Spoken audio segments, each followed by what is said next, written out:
Some warm, some didn't, but I was like, okay, this is just my little appreciation gift to them. Because they don't be having a lot in stock. What started as whispers about a rookie fifth-round pick who was supposed to be nothing more than a quiet project has now exploded into the biggest headline in sports business because Shedeur Sanders, a name most executives thought they could push to the side, has completely flipped the endorsement game upside down, turning jersey sales into a cultural frenzy, forcing Nike to prepare what insiders are calling the richest rookie extension in history, and sparking a movement that has the NFL, its owners, and every brand executive watching in shock. Because in just weeks, this young quarterback has gone from overlooked prospect to the most talked about rookie in America, and the numbers behind it are absolutely mind-blowing. 200 whatever round. The story doesn't just start with hype. It starts with numbers so shocking that the league office itself was blindsided. Because within weeks of his preseason debut with the Cleveland Browns, Shedeur Sanders moved an unprecedented $250 million worth of rookie jerseys, and to put that into perspective, that's $14 million in commission for a fifth-rounder who was only guaranteed $4.6 million on his rookie contract, meaning he made triple his base salary before even stepping onto the field for a regular season game, a feat no other rookie in NFL history has ever accomplished. And those numbers sent shockwaves through every front office, every sports brand, and every analyst who thought they understood the rookie marketplace. And here's where the twist in the story makes history, because Sanders wasn't just cashing checks from a standard rookie deal. He entered the league with what insiders are now calling a revolutionary prime equity clause, a contract detail that flipped the traditional power dynamic on its head by guaranteeing him a percentage of every single dollar tied to his name, image, and likeness. Not just jerseys, but sponsorships, content, behind-the-scenes footage, anything that carried the Sanders brand. And from jersey sales alone, that clause has already delivered him more money than his entire rookie contract, leaving owners and executives privately nervous. Because if a fifth-round pick like Shedeur Sanders could negotiate something like this, then what's stopping the next generation of stars from demanding the same? A shift that could forever change how the NFL does business. This didn't come out of thin air, because Nike saw the vision long before the NFL ever did. Back in 2024, when Sanders was still electrifying defenses at Colorado, they signed him as their very first NIL football athlete. Not just slapping a logo on his jersey, but building a brand that echoed his father, Deion Primetime Sanders' legendary Air Diamond Turf sneaker line. And by the time draft night came in 2025, Nike had already gone all in, breaking months of silence on their own social media just to spotlight Shedeur with exclusive cleats, custom sneakers, and a Poetry in Motion campaign that tied his college dominance directly to his professional future. So when teams let him slide all the way down to the fifth round, pick number 144, it wasn't just shocking, it looked like sabotage, because anonymous executives started whispering he was entitled, that he cared more about brand than football. But now in hindsight, many believe those character hits weren't random at all. They were a coordinated effort to punish him for daring to demand the very prime equity clause that has now turned him into a financial trailblazer. Nike never blinked. In fact, they doubled down, because just days before Sanders even took his first preseason snap, they flooded social media with exclusive content, custom cleats, new colorways of the Air DT Max 96. Highlight reels captioned, "Only a matter of time."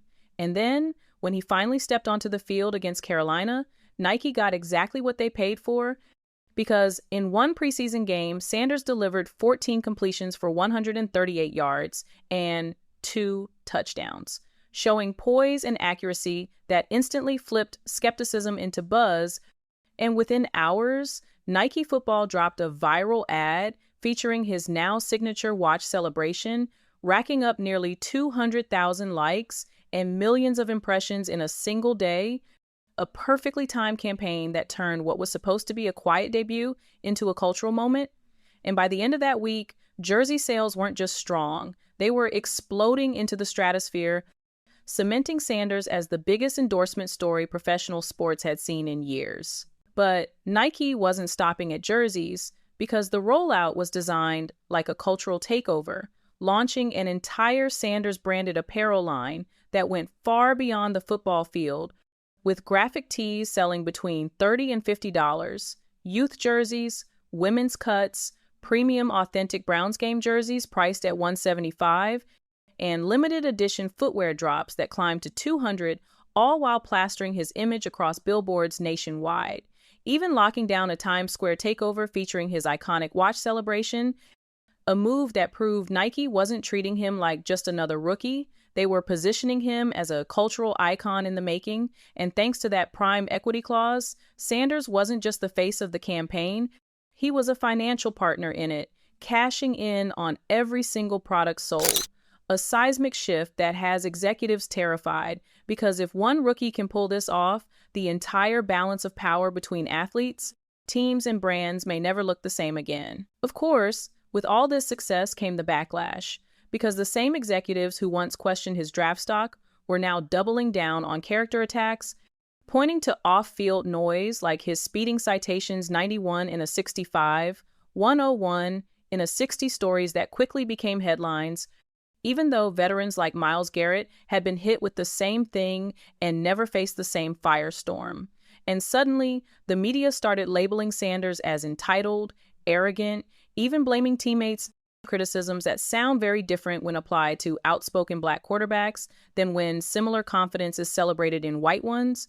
But through it all, Sanders hasn't lashed out. He stayed quiet, kept working, and let his play and his jersey sales speak louder than any headline, making the double standard even harder for fans and analysts to ignore. Inside the Browns locker room, the situation is just as complicated, because while Sanders has already proven himself in preseason with a 106 passer rating compared to rookie Dylan Gabriel's 66 and an interception, the politics of depth charts still keep his role uncertain, and though the film clearly favors him, one minor oblique injury was enough to remind everyone how fragile momentum in the NFL can be, how one setback can flip the narrative overnight.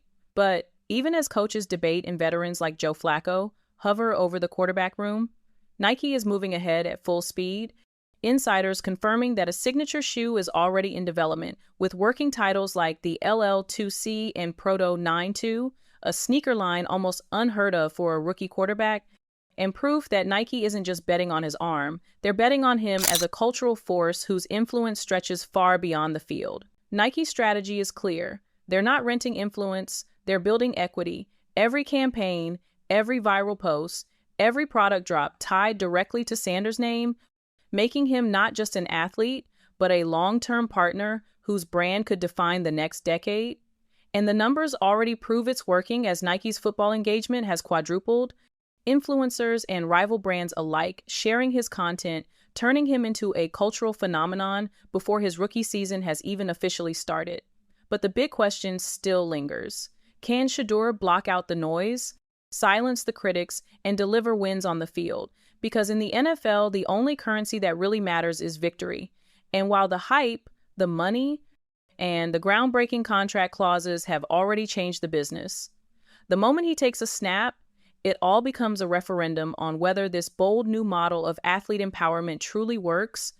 And if he succeeds, he won't just be a quarterback. He'll be the blueprint for the future.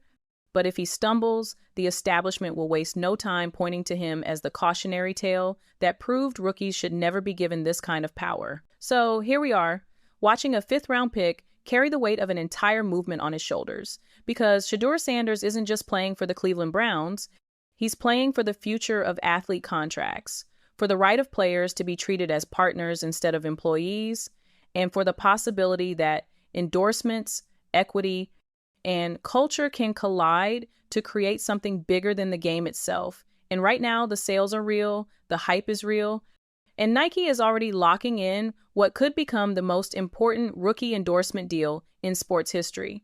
But the final verdict won't come from the boardrooms or the headlines. It will come under the lights on Sunday, when every snap, every throw, every win or loss decides not just his career, but whether this bold new blueprint for athlete empowerment will stand the test of time or collapse under the pressure. And that's what makes this story so much bigger than football. It's the birth of a new era.